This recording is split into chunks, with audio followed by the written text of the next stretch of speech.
उसके लिए मैं अपनी जिम्मेदारी को पूर्ण रूप से निभाने का प्रयास करूंगा। अगर कोई सब मेरे उससे गलत तो वो निकल गया हो तो इसके लिए मैं आप सबसे क्षमा चाहता हूं। बस मैं केवल एक बात कहना चाहता हूं कि परिस्थिति ऐसी है, इस देश में आज संकट है और संकट की घड़ी में अगर आप लोग नहीं चेते और नहीं जागे तो एक दिन ये लोग हमें वहां पहुंचा देंगे जहां से हमारा सफर हजारों साल पहले शुरू हुआ था। इस मंच पर मैं राजनीतिक बातें नहीं करना चाहता, लेकिन क्योंकि बिना राजनीति के समाज सेवा नहीं हो सकती और बिना समाज सेवा के राजनीति नहीं हो सकती, इसलिए सबसे पहले आपको शिक्षा के साथ साथ राजनीतिक चेतना की बहुत आवश्यकता है। जब तक आप में राजनीतिक चेतना नहीं आएगी आप आगे नहीं बढ़ पाओगे। बाबा साहब ने उंगली का इशारा करा था कि संसद में पहुंचो, विधानसभाओं में पहुंचो, सिद्धांतों पर और उस संविधान पर चल रहा है जो बाबा साहब ने अथक मेहनत और प्रयास से समानता के अधिकार के साथ हम सब के लिए तैयार किया था। आज उसी बाबा साहब के संविधान को खत्म करने का प्रयास किया जा रहा है, इसलिए हमें कलम के साथ साथ दूसरी लड़ाई के लिए भी तैयार रहना पड़ेगा। और मैं आप सबसे एक अनुरोध करता हूँ कि देखिए, हमारी आस्था तो भगवान वाल्मीकि में है, लेकिन हमारा रास्ता अम्बेडकर की कलम से निकलता है। आप जब तक नहीं पढ़ेंगे और जब तक इन चीजों को नहीं समझेंगे तो आज परिस्थिति गुजर रही है। आज के दौर में जो कर्मचारी 50,000 रुपये आज 10,000 में काम कर रहा है, कहाँ से शिक्षा मिलेगी, कहाँ से शिक्षा मिलेगी। प्राइवेट स्कूल में आज नर्सरी में आपसे 5,000 की फीस ली जाती है। एजुकेशन में किताबों पर 18% GST है। क्या ऐसी सरकार? बाबा साहब ने कहा था कि माँ के पेट से राजा पैदा नहीं होगा, और बैलेट पेपर से राजा पैदा होगा, और राजा वो बनेगा जिसे आप बनाओगे। अगर आप इस जो परिस्थिति में किसी भी बहकावे और भटकाव में आए तो ये समझिए कि आप लोग खुद अपने और आप सबको जय भीम जय भारत। हमारे बीच हमारे गुलजार सिद्दीकी साहब आए हैं कि भैया मैं कहीं जाना है मुझे, तो मुझे बुलवा दीजिए, तो मैं आमंत्रित कर रहा हूं। बोधिसत्व बाबा साहब भीमराव अम्बेडकर, मान्यवर काशीराम साहब, सभी संत और गुरुओं को नमन करते हुए मई दिवस के इस शुभ अवसर पर बोधिसत्व बाबा साहब भीमराव अम्बेडकर साहब की इस जयंती के शुभ अवसर पर मंच पर विराजमान हमारे सभी मुख्य अतिथिगण, सम्मुख बैठे बाबा साहब के अनुयायियों और महर्षि वाल्मीकि के अनुयायियों, सभी लोग बड़े उत्साह के साथ जन्मोत्सव में भाग लिया है। मैं इस मौके पर आए हुए सभी साथियों का मंच के माध्यम से स्वागत और अभिनंदन करता हूं। साथियों, आज बाबा साहब के जन्मदिन का लगभग पूरा महीना अप्रैल का रहा है। उसी कड़ी में हमारे भाई मोहित सूद जी के नेतृत्व में हमारी इस कमेटी के साथियों ने, क्योंकि मोहित सूद जी युवा नेता हैं और इस कार्यक्रम को देख करके ये लग रहा है कि मोहित सूद जी की जो कमेटी है इतनी एक्टिव कमेटी है। अगर आप लोगों का प्यार, आप लोगों का सहयोग रहा, हमारे साथियों, ये हमारे युवा बच्चे आपके समाज के सितारे बन सकते हैं, ऐसी आशा और उम्मीद मैं आप लोगों से करता हूँ। हमारे साथियों, बाबा साहब के बारे में पूर्ववक्ता साथियों ने बताया और मैं तो साथियों कहना चाहता हूँ कि बाबा साहब वो शक्ति है इस देश के दबे कुचले शोषित समाज के लोगों को जो बाबा साहब ने दिया है। साथियों, जितना उनके बारे में वर्णन किया जाए, बाबा साहब के बारे में जितनी चर्चा की जाए उतनी कम है साथियों। और क्योंकि जीता जागता उदाहरण मैं आप लोगों के सामने हूँ। मैं मामूली सा कार्यकर्ता रहा, इस बहुजन समाज पार्टी के कार्यकर्ता को दोस्तों बाबा साहब के मिशन में अगर मैंने इस जीवन के 30 साल न लगाए होते तो शायद मुझे इस मंच से अपनी बात रखने का मौका नहीं मिलता। साथियों, मैं आप लोगों से कहना चाहता हूं कि बाबा साहब ने जो जोत इस देश और विदेश में जलाई है, जो इस देश में दोस्तों जागृति पैदा की है, जो इस देश के लोगों का मार्गदर्शन किया है और जो बाबा साहब ने देने का एक सबक सिखाया है।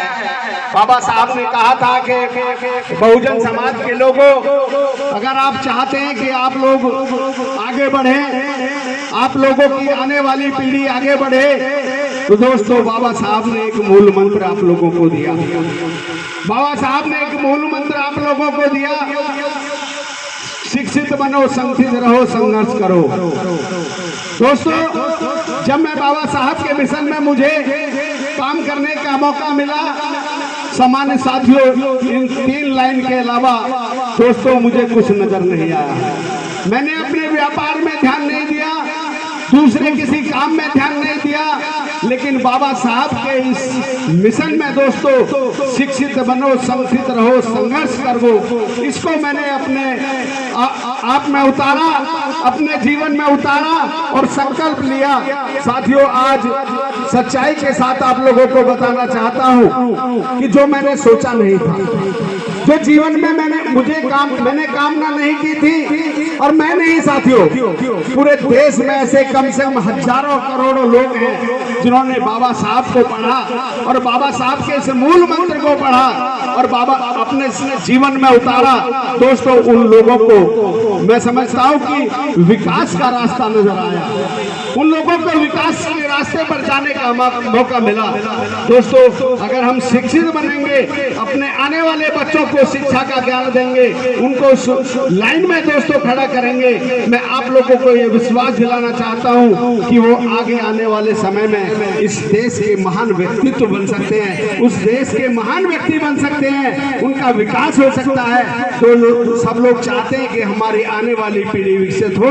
तो दोस्तों, बाबा साहब के बारे में जितना कहा जाए उतना कम है, यहाँ वक्ता बहुत है। मैं तो केवल अंत में आप लोगों से कहना चाहता हूँ कि बाबा साहब को अगर चाहते हैं कि बाबा साहब का मिशन आगे बढ़े और दोस्तों हमें आगे बढ़ने का मौका मिले, आने वाली पीढ़ी को बढ़ने का मौका मिले, सामान्य साथियों, बाबा साहब के बताए रास्ते पर चल करके साथियों, ऐसे लोगों को भी मैं जागृत करना चाहता हूँ, ऐसे लोगों से भी निवेदन करना चाहता हूँ जिन्होंने बाबा साहब के बारे में दोस्तों पढ़ना लिखना नहीं सीखा है, जिन्होंने बाबा साहब को नहीं पढ़ा है। दोस्तों, कहना चाहता हूँ विशेषकर बैकवर्ड समाज के लोगों को, यहाँ मंच पर केवल एक वर्ग के लोग नहीं, सब वर्ग के लोग यहाँ बैठे हैं, यहाँ बैकवर्ड समाज के लोग हैं, सर्व समाज के लोग हैं। साथियों, सामने बैठे हुए बाबा साहब की जो जन्मोत्सव पर यहाँ इकट्ठा हुए सर्व समाज के लोग इकट्ठा हुए हैं। दोस्तों, बाबा साहब ने समानता का संदेश दिया, बाबा साहब ने समतामूलक समाज की स्थापना का संदेश दिया।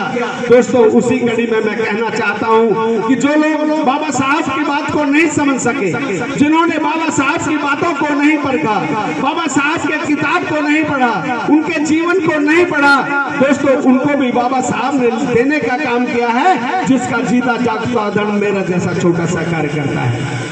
बाबा साहब उन बैकवर्ड समाज के लोगों को कहना चाहता हूं साथियों कि बैकवर्ड समाज के लोग बाबा साहब के अनुयायियों की बात नहीं समझ सके थे, लेकिन दोस्तों बाबा साहब इस देश का संविधान लिख रहे थे तो बाबा साहब ने आर्टिकल 340 लिख करके उन बैकवर्ड समाज के लोगों का भी दोस्तों सम्मान किया, जिसका पूरे प्रदेश में दोस्तों 3-4 बार सरकार हमारे नेतृत्व में बनी, हमारे नेता के नेतृत्व में बनी। बाबा साहब के बताए हुए रास्ते पर चल करके दोस्तों उन लोगों का विकास हुआ और जब इस देश में जब इस देश में दोस्तों विश्वनाथ प्रताप सिंह की सरकार बनी, प्रधानमंत्री बने, दोस्तों बैकवर्ड समाज के लोगों को जो विकास हुआ, उनको जो आरक्षण मिला, वो और किसी की देन नहीं, वो बाबा साहब भीमराव अम्बेडकर साहब की देन थी, जिससे आर्टिकल 340 के तहत आज बैकवर्ड समाज के लोग पढ़ाई और लिखाई तमाम नौकरियों में दोस्तों उनका विकास होने का काम हो रहा है। ऐसे महान व्यक्ति को मैं यहाँ से नमन करते हुए, ऐसे महापुरुष को मैं यहाँ से नमन करते हुए अपनी बात खत्म करता हूँ। जय भीम, जय भारत, खुदा हाफिज़, धन्यवाद। इस पर शिक्षण दिया जाएगा।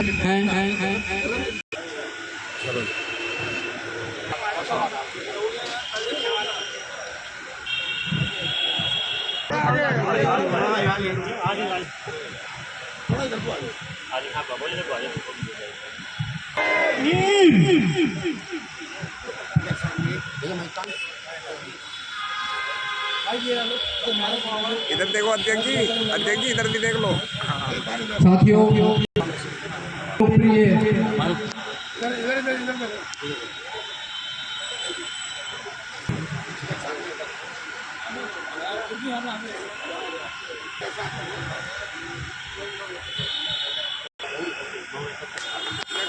इधर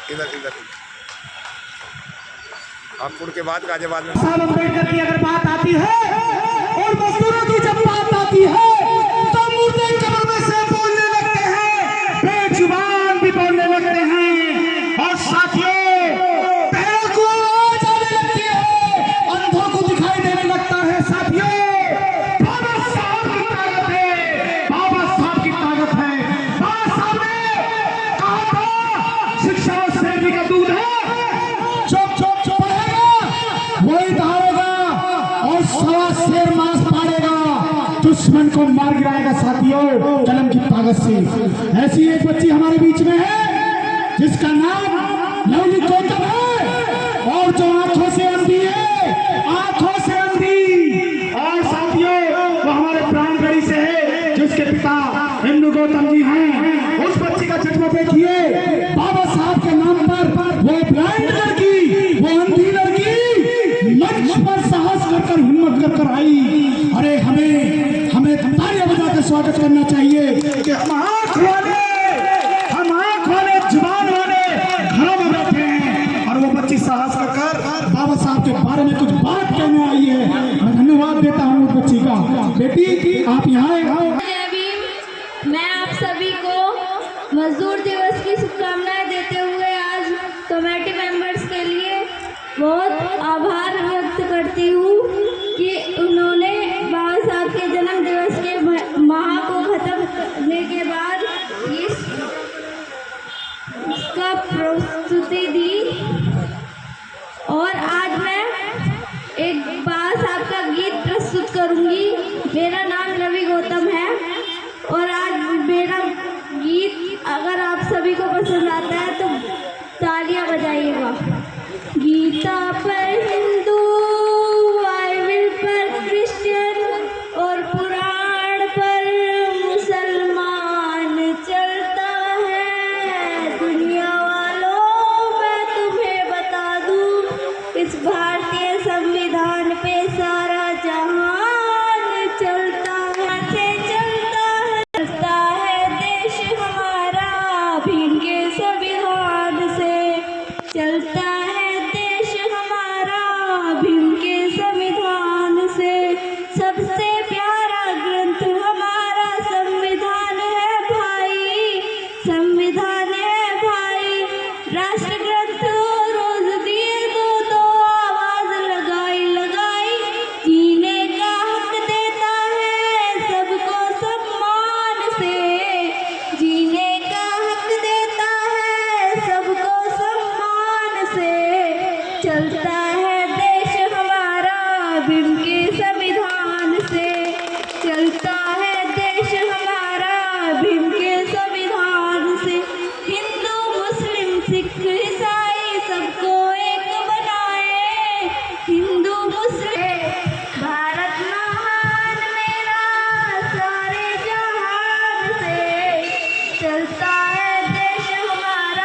साथियों, इस बच्ची के गाने से खुश होकर समाज सेवी आरपी सिंह साहब ने इस बच्ची को 100 रुपये का इनाम दिया है।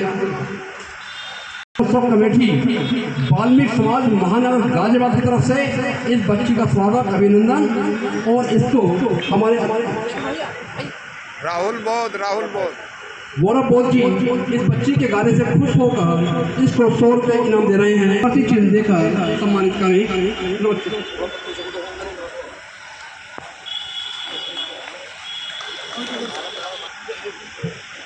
हमारे बीच डॉक्टर चरण सिंह जी हमारे बीच में जी उपस्थित हैं, जो हमारे मार्गदर्शन हैं और हमें समय समय पे मार्गदर्शन करते रहते हैं। हमारे मंगू सिंह बाबू जी भी हमारे बीच में आए हैं। अशोक मकवाना जी जो हमारे सुपरवाइजर एसोसिएशन के महामंत्री हैं, वो भी हमारे बीच में उपस्थित हुए हैं। प्रेम सिंह दिनकर बाबू जी भी हमारे बीच में उपस्थित हुए हैं। संजय चड्डा जी जो वाहन चालक संघ के अध्यक्ष हैं, मैं उनसे भी गुजारिश करूंगा कि वो भी मंच के समीप आएं और अपना स्थान ग्रहण करें।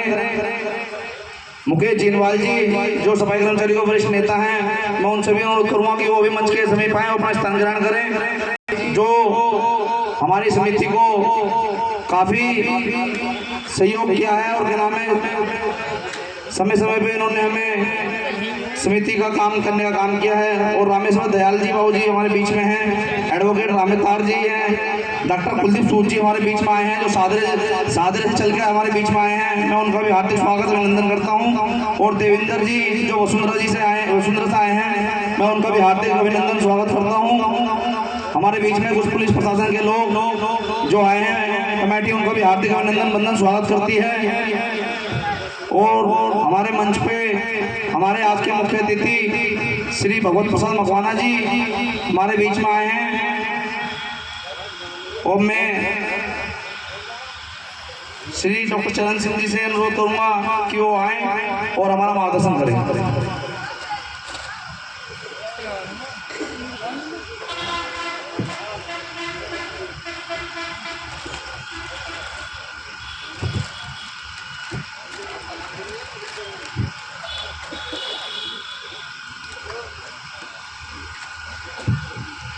महाकारुणिक तथागत भगवान बुद्ध को नमन करते हुए परम पूज्य बोधिसत्व बाबा साहेब डॉक्टर भीमराव अम्बेडकर को नमन करते हुए, भगवान वाल्मीकि को नमन करते हुए, बहुजन समाज में समय समय पर जन्मे व्यवस्था परिवर्तन के लिए अपना काम करने वाले, आंदोलन को अपने अपने हिसाब से गति देने वाले, आज इस अवसर पर हम सबको नमन करते हैं। 1 मई जो मजदूर दिवस के रूप में पूरे वर्ल्ड में मनाया जाता है, और आज ही के दिन बुद्ध प्रिय मौर्य जी का भी जन्मदिन है। अब उनको भी नमन करते हैं। उनका भी गाजियाबाद में बहुत बड़ा योगदान, बहुजन समाज के लिए बहुत बड़ा योगदान रहा है। साथियों, सम्मानित मंच, कार्यक्रम में उपस्थित भाइयों बहनों प्यारे बच्चों, डॉक्टर अम्बेडकर जन्मोत्सव समिति वाल्मीकि समाज के सभी पदाधिकारीगण, कार्यकर्तागण, तमाम सहयोगीगण, मैं बहुत ज़्यादा समय आपका नहीं लूँगा। 1-2 बात आपके सामने जरूर रखूँगा अपनी। साथियों, जब हम बाबा साहब के अनुयायी कहते हैं, भगवान बुद्ध के अनुयायी कहते हैं, भगवान वाल्मीकि के अनुयायी कहते हैं, तो हमें अपने अंदर झांक के देखना चाहिए क्या हम उनके बताए रास्ते पर चल रहे हैं। स्वास्थ्य को लेकर के मैं कहूँगा कि डॉक्टर होने के नाते साथियों, समाज के अंदर नशाखोरी का इतना बड़ा काम हो रहा है। 30-40 साल की उम्र में बहुत सारे लड़के बर्बाद हो रहे हैं, घर बर्बाद हो रहे हैं, शराब पी करके नाश हो रहा समाज का। तो अगर आप बाबा साहब के लिए हैं तो ये सोचें, विचार करें और इस पाप से दूर रखें अपने को भी, अपने समाज को।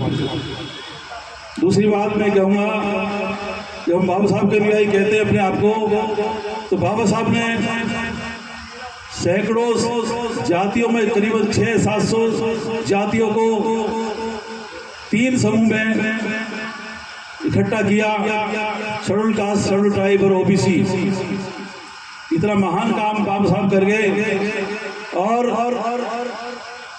दूसरा शिक्षा के लिए जो कह गए कि शिक्षित बनो, संगठित रहो, संघर्ष करो, उन्होंने शिक्षित होने के लिए कहा था। वो कह रहा है कि हम पढ़ लिखे हैं, डॉक्टर इंजीनियर बन गए, IAS बन गए, IPS बन गए, वकील बन गए, जज बन गए, बड़े बड़े नेता बन गए, मंत्री बन गए, लेकिन शिक्षित नहीं हो पाए भाई।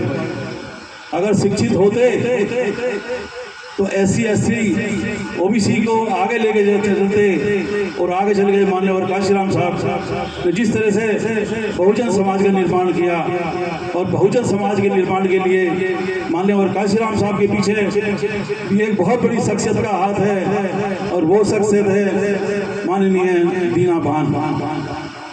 बहुत कम लोग जानते होंगे दीना भान जी के बारे में। वाल्मीकि समाज से थे, ऑर्डिनेंस फैक्ट्री में 4th क्लास के एम्प्लॉय थे। मान्यवर काशीराम साहब वहाँ पे साइंटिस्ट थे, क्लास 1 ग्रेड के अधिकारी थे।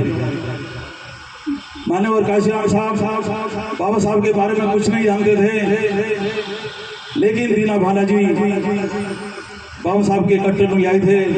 14 अप्रैल की छुट्टी मांग रहे थे, 14 अप्रैल की छुट्टी उनके डिपार्टमेंट के उनके अधिकारियों ने नहीं दी, तो अपनी बात लेकर के काशीराम साहब के पास गए।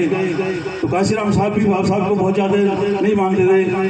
दीना भान जी ने वो काशीराम साहब से जुड़ गए कि आप अधिकारी हैं मेरे, बाबा साहब को नहीं जानते, आप कैसे काम करेंगे समाज के लिए।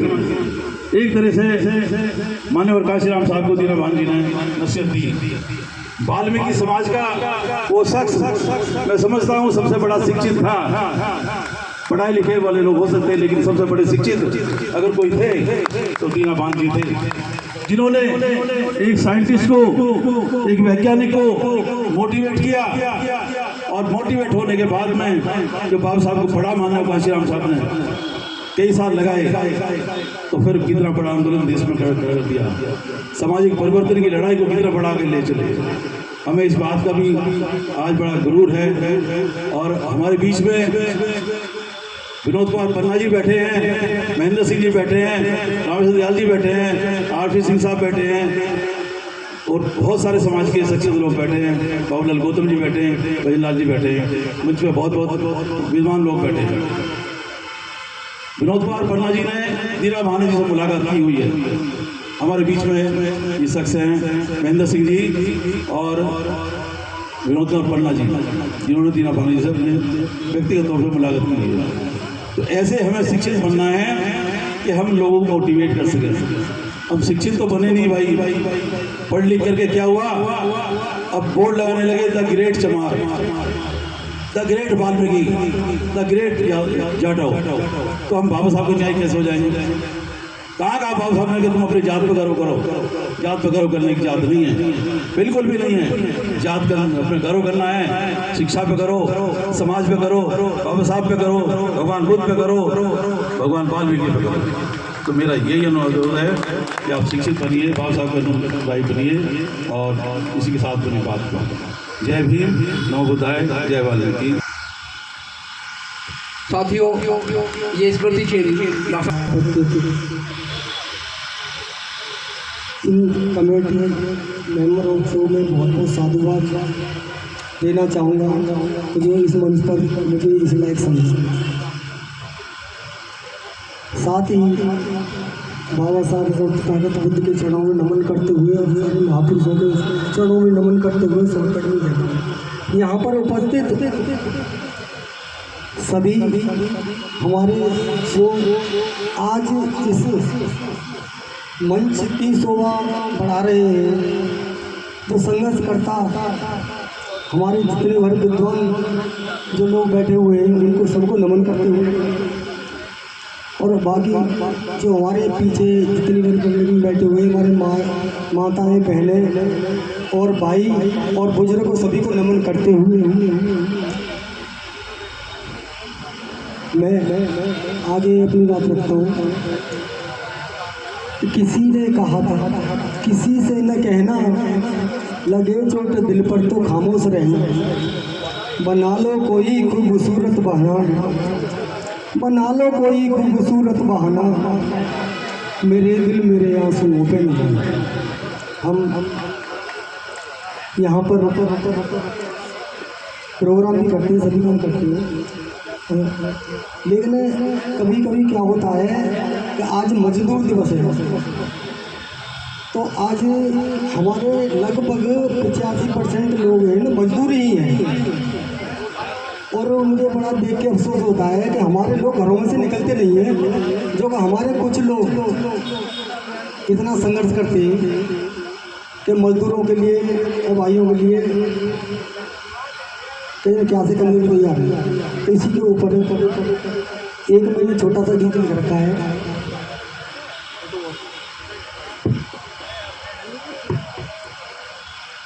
मैं कोई गायक कलाकार नहीं हूँ, ना कोई मैं बस खाली सो क्या ना हूँ। तो अब ये अगर मुझसे कोई गलती हो जाती है तो उसके लिए क्षमा। जो आज मजदूर दिवस है, मजदूर दिवस के ऊपर ही आज मजदूर दिवस क्या है, एक मजदूर दिवस भी हमारे बाबा साहब की देना भी हमारे बाबू जी कह के गए, मजदूर दिवस भी कह के गए दीना भाना जी को।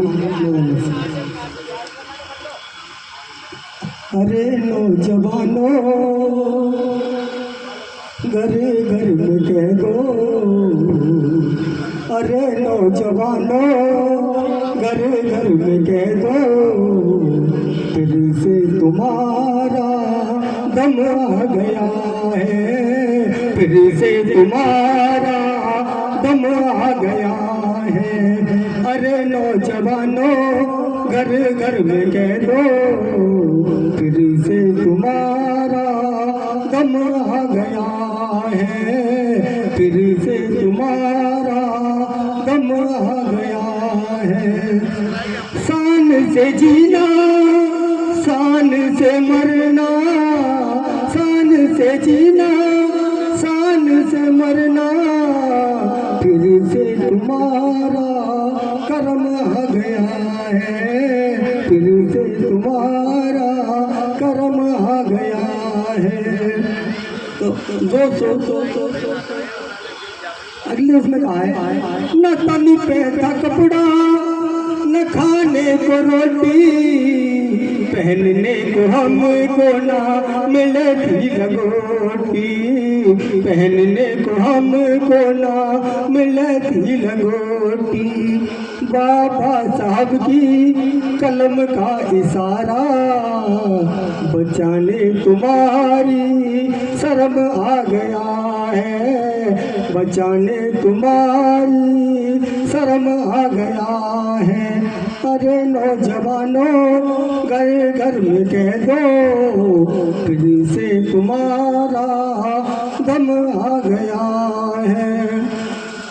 इसी कदम का है, फरे बोल से मारा, फरे बोल से मारा, धोखे से मारा, अपना बना के मौके से मारा, अपना बना के मौके से मारा। घायल हुए ये दिल जो हमारे, घायल हुए ये दिल जो हमारे, लगाने को उन पर मरम आ गया है। अरे नौजवानों घर घर में कह दो, अरे नौजवानों घर घर में कह दो, फिर से तुम्हारा दम आ गया है। यहाँ भूतों की हत्या, दोस्तों हमें भूत प्रेत के चक्कर में बहुत फंसाया गया है। यहाँ भूतों की हत्या, यहाँ प्रेतों का साया, हर वक्त बास आया ईश्वर का आया, हर वक्त बास आया ईश्वर का आया। इन अब लुटेरों से हमको बचाने, बुद्ध की शरण का दम आ गया है, बुद्ध की शरण का दम आ गया है। अरे नौजवानों घर घर में कह दो, फिर से तुम्हारा दम आ गया है, फिर से तुम्हारा दम आ गया है। इसी के साथ अपनी वाणी को विराम देते हुए मैं सभी को जय भीम नमो बुद्धाय कहूँगा। चिन्ह देकर सम्मानित किया जाएगा। और अब क्योंकि हमारे माननीय मंत्री जी को दूसरे कार्यक्रम में जाना है, भैया पीछे भी मैं भगवत प्रसाद मकवाना से निवेदन करूँगा कि वो आएँ और अपनी वाणी से हमें अवगत कराएं। भगवत प्रसाद मकवाना इस प्रति चिन्ह दे करके सम्मानित किया, बहुत बहुत धन्यवाद। बाबा साहब डॉक्टर भीमराव अंबेडकर अमर रहे। गुरु महर्षि वाल्मीकि भगवान की, संत रविदास की, भारत माता की।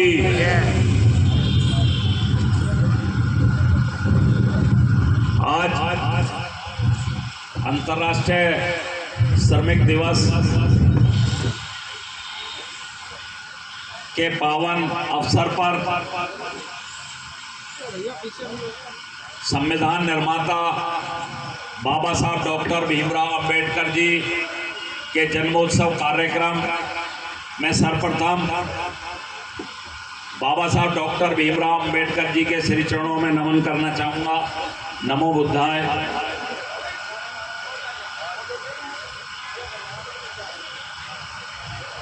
इस कार्यक्रम के आयोजक मोहित सूद जी जो अध्यक्ष हैं कमेटी के, अनिल मकवाना जी, अजय हितैषी जी और जितने भी साथी इस आयोजन को करने में दिन रात मेहनत की है जिन्होंने, उन सबको मैं अपनी ओर से हार्दिक आभार व्यक्त करूंगा कि इतना सुंदर आयोजन आपने किया।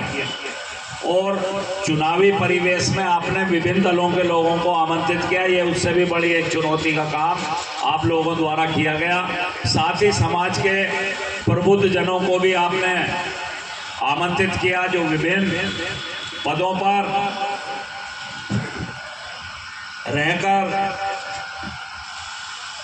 राष्ट्र के और समाज के निर्माण में अपना योगदान दे रहे अनेकों अधिवक्ता इस कार्यक्रम में उपस्थित हैं, अधिकारीगण हैं, विभिन्न राजनीतिक दलों के लोग हैं, हमारे समाज के बहुत ही वरिष्ठ जिन्होंने बाबा साहब के बराबर तो मैं नहीं कहूँगा लेकिन बहुत सारी डिग्रियां हासिल की हैं, ऐसे डॉक्टर ओपी शुक्ला जी जो मेरे बहुत वर्षों से पुराने मित्र भी हैं, जिनका मार्गदर्शन हम लोगों को समय समय पर सामाजिक कार्यों में, आंदोलनों में, संघर्ष में मिलता रहा है।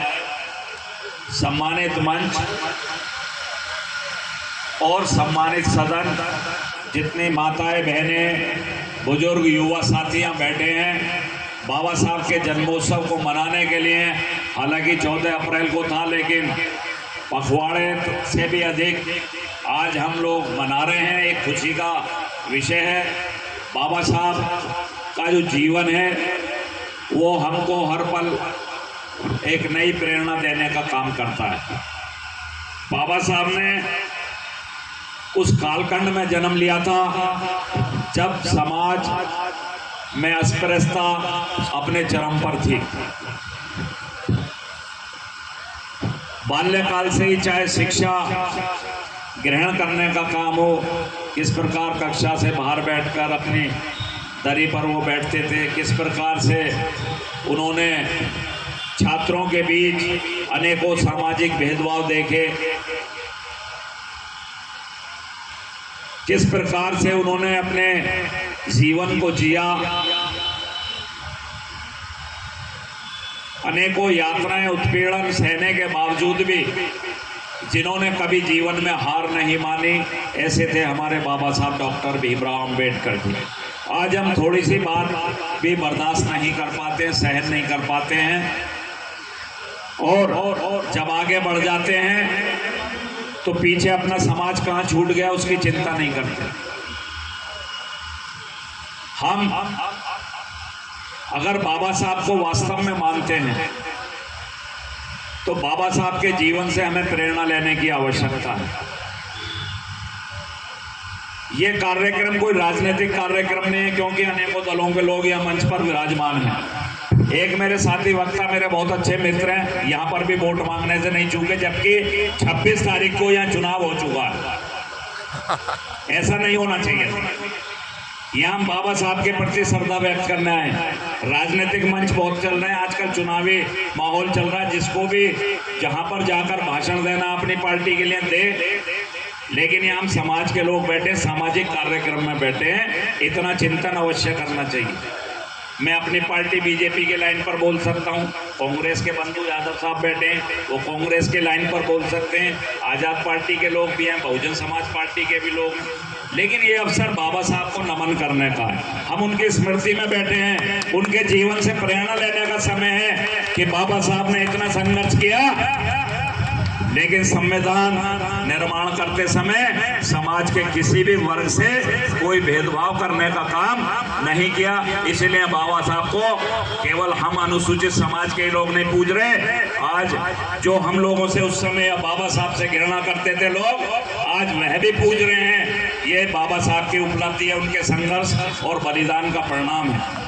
बाबा साहब डॉक्टर भीमराव अंबेडकर जी की चूंकि आज जयंती भी मनाई जा रही है और एक खास से आज श्रमिक दिवस भी अंतर्राष्ट्रीय, इस देश के मजदूरों को अधिकार देने का काम अगर किसी ने किया था ईमानदारी से तो वो परम श्रद्धेय बाबा साहब डॉक्टर भीमराव अंबेडकर जी थे। वरना इस देश में बंधुआ मजदूरों की तरह मजदूर चाहे किसी भी जाति और धर्म का हो, लेकिन उनके साथ जो व्यवहार होता था इस देश में वो बंधुआ मजदूर से कम नहीं होता था। मातृशक्ति को चाहे प्रसूति अवकाश की बात करो, चाहे कर्मचारियों के घंटे निर्धारित करने का काम करो, ये सारे कार्य बाबा साहब ने किए हैं, हमको याद रखना चाहिए। बाबा साहब, मैंने कहा है कि हर पल हम लोग अगर उनके बारे में विचार करेंगे तो कहीं ना कुछ देने का काम किया। बाबा साहब ने लेने का काम नहीं किया। उच्च शिक्षा ग्रहण करने के बाद जब बाबा साहब को अमेरिका, इंग्लैंड, तमाम जगह के लोग, देशों के लोग अपने यहाँ बसाना चाहते थे, अगर बाबा साहब भौतिक लाभ चाहते, अपने परिवार की उन्नति, अपनी उन्नति, तो वो बस जाते। ये मैं उन अधिकारियों से भी निवेदन कर रहा हूँ, निवेदन के साथ, सम्मान के साथ कहता हूँ, जो बाबा साहब के दिए आरक्षण के कारण आगे तो बढ़ गए हैं, लेकिन अपने जो पीछे छूट गए भाई बंधु, उनके परवाह नहीं करते, उनके साथ अपने सामाजिक रिश्ते तक बंद कर देते हैं। ऐसे लोगों को भी सुधार करने की आवश्यकता है। हम स्वर्ण समाज को तो गालियां दें और हम आपस में भी भेदभाव करें। भैया भेदभाव तो भेदभाव है। बाबा साहब ने भेदभाव के लिए संघर्ष किया। भेदभाव चाहे परिवार का व्यक्ति करे, चाहे समाज का व्यक्ति करे, चाहे अनुसूचित जाति में भेदभाव करे, तो भेदभाव है, चाहे स्वर्ण समाज करे। तो हमें विचार करने की आवश्यकता है कि बाबा साहब की केवल जयंती मनाने से काम नहीं चलेगा। हमने जीवन में सोसाइटी को क्या बैक में दिया है। हमने बाबा साहब के आरक्षण का लाभ लेकर उच्च पदों पर आसीन हुए, राजनीतिक क्षेत्र में भी बहुत आगे गए, लेकिन आपने रिटर्न क्या दिया? ये जवाबदेही आपके समाज के प्रति भी, परिवार के प्रति भी बनती है। हमें समाज में अनेकों समस्याओं का सामना करना पड़ता है, लेकिन हम लोग संगठित नहीं है। बाबा साहब ने जो नारा दिया था, शिक्षित बनो, संगठित रहो, संघर्ष करो, क्या हम उसको जीवन में आत्मसात कर पाए? यह विचारणीय विषय है। आज अगर अनुसूचित समाज की भी बात करते हैं तो क्या अनुसूचित समाज के लोग संगठित हो पाए? चाहे काशीराम जी आए, चाहे दीना पाना जी की बात हो रही हो, बाबा साहब ने भी यही प्रयास किया था, देश के अनुसूचित समाज और जो दबे कुचले शोषित वंचित लोग हैं वो एकजुट हो जाए। लेकिन बाबा साहब के क्या इस नारे को हम आत्मसात कर पाए जीवन में? आज जातियों में हम लोग बढ़े हुए हैं। जिन लोगों ने आरक्षण का लाभ ले लिया वो पीछे मुड़ के ही नहीं देख रहे कि जो वाल्मीकि समाज है, खटीक समाज है और छोटी छोटी उपजातियां हैं, उन लोगों को भी हाथ पकड़ के थोड़ा सा तो आगे ले आते। तो विचार करना होगा। संगठित भी हम इसीलिए नहीं हो पा रहे क्योंकि हम आचरण ऐसा करते ही नहीं। अगर हम आचरण कर रहे होते तो आज सारा देश का अनुसूचित समाज एक झंडे तले होता। काशीराम जी ने भी बहुत प्रयास किया था, संगठित किया भी, लेकिन जिन लोगों के हाथ में सत्ता आई उन्होंने जो अनुसूचित समाज में भी पीछे कौम रह गए हैं उनकी चिंता ही नहीं की। चिंता नहीं की तो वो समाज जुड़ भी नहीं पाया, संगठित भी नहीं हो पाया। संघर्ष भी हमारे इसीलिए अधूरे रहते हैं कि संघर्ष हम लोग इसलिए सफल नहीं हो पाते कि जब संगठित ही नहीं है तो सफल कहां से होंगे संघर्ष में। तो तो विचार करना होगा, बाबा साहब के जीवन से प्रेरणा लेनी होगी। बाबा साहब ने अगर व्यक्तिगत उन्नति या व्यक्तिगत अपने परिवार का उत्थान चाहा होता तो आज बाबा साहब को पूजा नहीं होती साथियों। व्यक्तिगत उन्नति वाले कभी पूजा नहीं होती। जो समाज को कुछ देता है, जो समाज के गरीब शोषित वंचित लोगों की आवाज बनता है, उन्हीं लोगों को पूजा जाता है। आज हमारे संविधान निर्माता बाबा साहब डॉक्टर भीमराव अंबेडकर जी को आजादी के अनेकों वर्षों बाद तक भारत रत्न नहीं दिया। अनेकों ऐसे विषय हैं जो प्रश्न चिन्ह के रूप में उठाए जा सकते हैं। किसने दिया ये भी पता है आप लोगों को, पढ़े लिखे बुद्धिजीवी लोगों को। बाबा साहब से जुड़े एक भी स्थल को डेवलप करने का काम नहीं किया।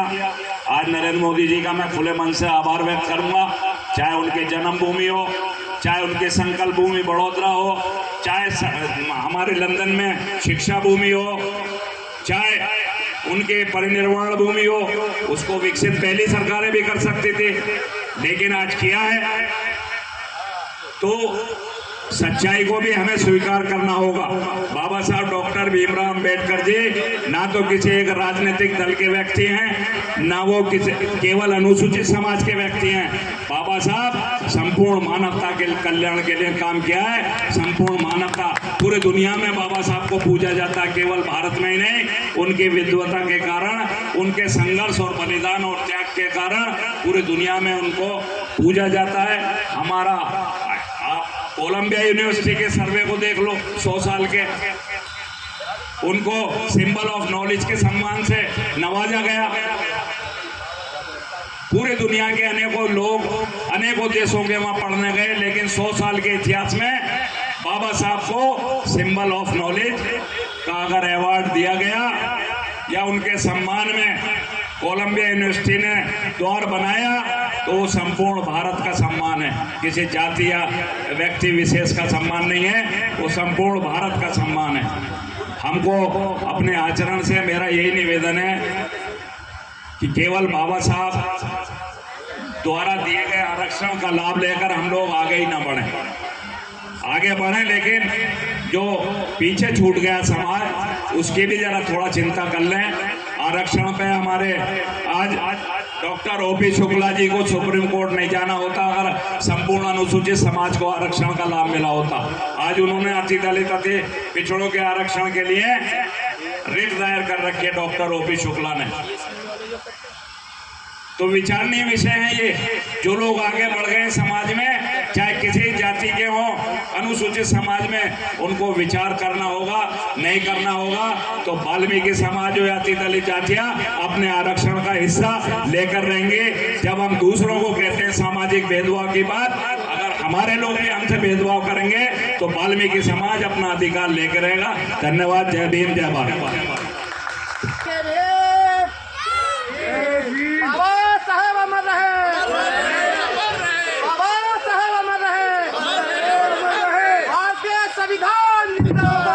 हेलो, कमेटी के जय भीम, जय भीम, जय भीम, जय संविधान।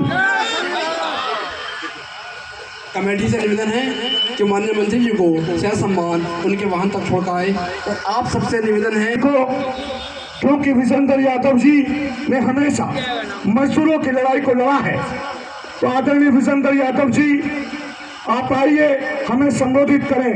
आदरणीय विजेंद्र यादव जी।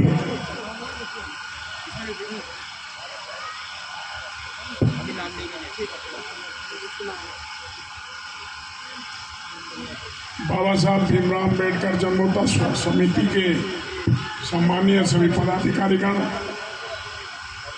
भाई अनिल मकवाना जी, भाई अजय पेशी जी, भाई सूर जी, निर्भन जी, मंच पर बैठे हुए बहुत ही दलित समाज और पिछड़े समाजों के प्रबुद्धजन, हमारी पार्टी के बहुत ही वरिष्ठ नेता, नाम लूंगा तो बहुत लंबा समय होगा क्योंकि बहुत सारे बुजुर्ग साथ प्रबुद्धजनों को भी अपनी बात कहनी है, मैं ज़्यादा कुछ कहना नहीं चाहता। बहुत सारे साथी और वक्ताओं ने बाबा साहब के विषय में बहुत कुछ कहा है। मैं अपनी ओर से, अपनी पार्टी की ओर से समिति की तरफ कृतज्ञता व्यक्त करते हुए बाबा साहब के चरणों में श्रद्धा सुमन अर्पित करता हूँ। महर्षि वाल्मीकि जी को नमन करता हूँ। साथियों, आप सब जानते हैं, दबे कुचले मेले पिछड़े शोषित वंचित पीड़ित लोगों को अगर इस तरह से मंच पे खड़े होकर अपने अधिकारों की बात कहने का हक और हकूक अगर प्राप्त है, तो आज जिनका जन्म दिवस के उपलक्ष्य में हम जिनका स्मरण कर रहे हैं, ये बाबा साहब भीमराव अम्बेडकर की देन है। मैं उनके चरणों में श्रद्धा सुमन अर्पण करते हुए हमारे भाई और पार्टी के बहुत ही वरिष्ठ भाई अजय तेसी जी के भाई की आज पुण्यतिथि भी है, उनको भी स्मरण करता हूँ। मई दिवस के अवसर पर, मजदूर दिवस के अवसर पर ये सब भव्यता के साथ कार्यक्रम आपने आयोजित किया है। मैं कमेटी को और कमेटी के समस्त पदाधिकारियों को भूरी भूरी प्रशंसा करते हुए शुभकामनाएं देता हूं। भविष्य में भी आप इस तरह के कार्यक्रम आयोजित करते रहेंगे। हम सब लोग मिलकर आपके साथ इन सब कार्यक्रमों को आगे सुसज्जित करते रहेंगे। बहुत बहुत धन्यवाद।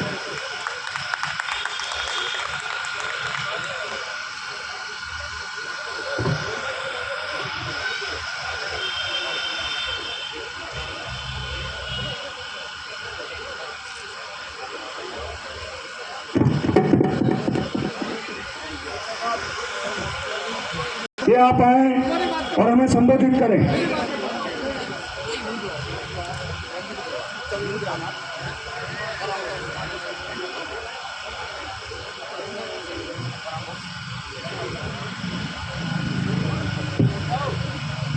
यहाँ पर उपस्थित सभी सम्मानित साथियों को मेरा क्रांतिकारी जय भीम। और मंच पर आसीन जितने भी मेरे पदासीन मेहमान हैं, अतिथि हैं, सबका बहुत बहुत आभार। और समाज में जन्मे सभी संतों को, महापुरुषों को, आदर्शों को और वीरांगनाओं को मेरा बहुत बहुत नमन, कोटि कोटि प्रणाम। आज के इस उपलक्ष्य में जो हमारा दिवस मनाया जा रहा है वो जन्मोत्सव है बाबा साहब अम्बेडकर का, और 1 मई इंटरनेशनल लेबर डे के रूप में मनाया जाता है।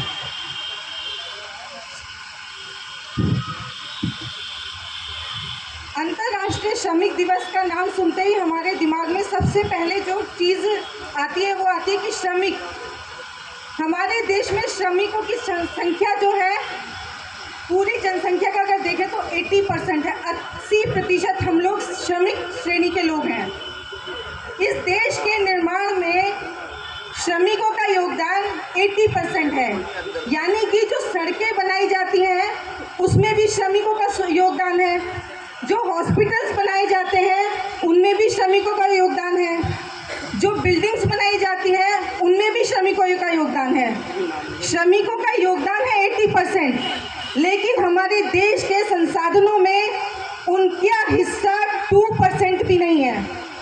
क्या आप लोग को नहीं लगता कि आज के दिवस पे जो श्रमिक दिवस है, हमें इस चीज़ के बारे में सोचना चाहिए और एक दूसरे तक इस बात को पहुंचाना चाहिए कि जो श्रमिकों के बारे में सोचने वाले लोग हैं, क्या उन्हें इस देश में पैदा होने वाले श्रमिक वर्ग के बारे में, उनके संसाधनों के बारे में आवाज़ उठानी चाहिए या नहीं उठानी चाहिए? क्योंकि जो श्रमिक वर्ग है उसको हमारे देश के उस वर्ग में रखा गया है जहां पर उससे काम तो लिया जाता है, लेकिन उसके जीवन स्तर के बारे में बिल्कुल नहीं सोचा जाता। उसके जीवन स्तर के बारे में इसलिए नहीं सोचा जाएगा क्योंकि श्रमिक वर्ग हमारा खुद भी अनजान है, जागरूक नहीं है अपने अधिकारों से। जब तक आप लोग अपने अधिकारों के प्रति जागरूक नहीं होंगे, यकीन मानिए आपके लिए कोई आवाज़ नहीं उठाएगा। ये आवाज़ आप सब लोगों को उठानी होगी। क्यों? क्योंकि आपका अन्नदाता, आपका शेयरदाता कोई और नहीं है, आपके बाबा साहब भीमराव अम्बेडकर हैं, जो आपके लेबर मिनिस्टर रह चुके हैं। और जो लेबर मिनिस्टर आपकी कैटेगरी का रह चुका है, उसके लेबर मिनिस्टर होने के बाद भी अगर हमारे श्रमिक कैटेगरी को, हमारे श्रमिक वर्ग को नहीं सोचा जा रहा, नहीं समझा जा रहा, तो ये सब आप लोग की जिम्मेदारी है। आप लोग उठिए, आप लोग को जागरूक होना करना होगा। आप लोग इस तरह से नहीं बैठे रह सकते। क्यों? क्योंकि 80% हमारी लेबर जो है केवल दिन में एक टाइम का खाना खाती है। 80% लेबर जो है हमारी उन घरों में सोती है जहाँ पर इलेक्ट्रिसिटी नहीं है। 80% लेबर हमारी उन घरों में सोती है जहाँ पर पानी की व्यवस्था नहीं है। कौन करेगा ये सारी व्यवस्थाएं? आपको लगता है कि मौजूदा सरकार आपकी बात को समझती है? आपको लगता है कि मौजूदा सरकार आपके बारे में सोचती है? बिल्कुल नहीं सोचती। अगर वो सोचती तो आज ये हालात बहुत हद तक सुधर चुके होते, क्योंकि 1 दशक से ज्यादा हो चुका है मौजूदा सरकार को। अभी वहाँ के मंत्री कोई आए थे और बहुत ज्यादा गुणगान गा रहे थे कि बाबा साहब की मूर्ति लगा दी गई। क्या बाबा साहब की मूर्ति लगाने से हमारा जीवन स्तर सुधर जाएगा? अगर बाबा साहब की मूर्ति लगाने से जीवन स्तर सुधर सकता है तो सब लोग अपने घर में बाबा साहब की मूर्ति लगाओ, लेकिन उससे हमारा जीवन स्तर नहीं सुधरेगा। हमारे श्रमों की स्थिति नहीं बदलेगी। हमारे श्रमिकों के बच्चों के साथ वही होता रहेगा जो अब तक होता आया है। आपके लिए ले दे के कुछ नौकरियां थी, वो नौकरियां भी खत्म कर दी गई। हमारे ही वर्ग की महिलाएं सड़कों पर झाड़ू क्यों लगाती हैं? अगर वो महिला सड़क की सफाई कर सकती है तो क्या उसे साफ घर में अपनी जगह लेने का अधिकार नहीं है? क्यों मलिन बस्तियां अलग साइड में बना दी जाती हैं? अगर हम बिल्डिंग बना सकते हैं क्या उन बिल्डिंगों में हमारा रहने का अधिकार नहीं है? अगर हम सड़क बना सकते हैं क्या उन सड़कों पे हमारी गाड़ियां चलने का अधिकार नहीं है? अगर हम हॉस्पिटल्स बना सकते हैं क्या उन हॉस्पिटल्स में हमारे लिए एक बेड रिजर्व नहीं हो सकता? क्यों हमारे बीमार माता पिता, हमारे बीमार बच्चे सड़कों पे दम तोड़ते हैं? क्या यही है हमारे मजदूर वर्ग की नियति? क्या यही है हम लोग का भाग्य? आप लोग अगर नहीं जागे, आज मजदूर दिवस पे आप लोगों ने संकल्प नहीं लिया कि हर एक के घर में इस संकल्प को दोहराया जाएगा, हर दिन, हर रोज, हर महीने, हर हफ्ते, उस मंत्र की तरह कि वो मंत्र आपका जीवनदायी मंत्र बन जाए, तब तक हमारी स्थितियां नहीं सुधरेंगी। आप लोग को अपनी स्थिति सुधारनी है तो अपने आप जागरूक होना पड़ेगा। कोई आपको लाकर परोस कर आपकी जिंदगी नहीं देगा। मुझे मालूम है मैं बहुत एग्रेसिवली बात कर रही हूँ, और बट ये एग्रेशन बहुत ज़रूरी है। It's very very important for all of us. अगर आज हम नहीं जागेंगे तो कुछ भी नहीं होगा। कल हम लोग बैक टू पेवेलियन हो जाएंगे जहाँ से आए थे, और वो मुझे बताने की ज़रूरत नहीं कि हम लोग कहाँ से यहाँ तक पहुँचे हैं। और ये मैं चाहती हूँ कि वो स्थिति ना आए। उस स्थिति से बचने के लिए आप सब लोग को कदम उठाने होंगे। मेरी माताओं बहनों को खासकर ये बताना चाहती हूँ मैं, अपने बच्चे को शुरू से केवल एक ही शिक्षा दो कि सम्मान के साथ अपने अधिकारों को छीन ना जाने। किसी के सामने भीख नहीं मांगनी है, किसी के सामने गिड़गिड़ाना नहीं है। पूरे सम्मान के साथ अपने अधिकार के साथ जाइए और मांगिए लोगों से। क्यों नहीं देंगे? क्योंकि ये देश हमारा है। 80% कंट्री वी आर मेकिंग। हम लोग बनाते हैं 80% भारत। 20% के भारत में बाकी और लोग आते हैं, और उसी 80% में हमारी हिस्सेदारी नहीं है। संसाधनों में हमें 80% हिस्सेदारी चाहिए। अगर उन संसाधनों में हमें 80% हिस्सेदारी नहीं मिली तो आप लोग प्रोटेस्ट कीजिए, क्योंकि इस सरकार के कानों तक बिना आंदोलन की आवाज़ नहीं पहुंचती। और ये आंदोलन हम और आपके घर से शुरू होगा, हमारे बच्चों से शुरू होगा, हमारी महिलाओं से शुरू होगा। अंत में मैं सबसे यही गुजारिश करूंगी कि श्रमिक दिवस को अपने देश का, अपने घर का, अपने जीवन का एक मूल मंत्र बना लें और इससे आगे लेके जाएं। बहुत बहुत धन्यवाद। जय भारत, जय भीम। बताया है उस चीज पे ध्यान दें। ये तो ऐसी चीज बनी है कि अमन बेच देंगे, चमन बेच देंगे, इस देश का सुनहरा सपन बेच देंगे। अरे दलित समाज के लोगों संभलो नहीं तो ये कलम के पुजारी कल वतन बेच देंगे। हमारी बहन के लिए हमारे बीच में अशोक टांग जी, हमारे बीच बहुजन आदरणीय वीर सिंह बहुत जी को कि आप आए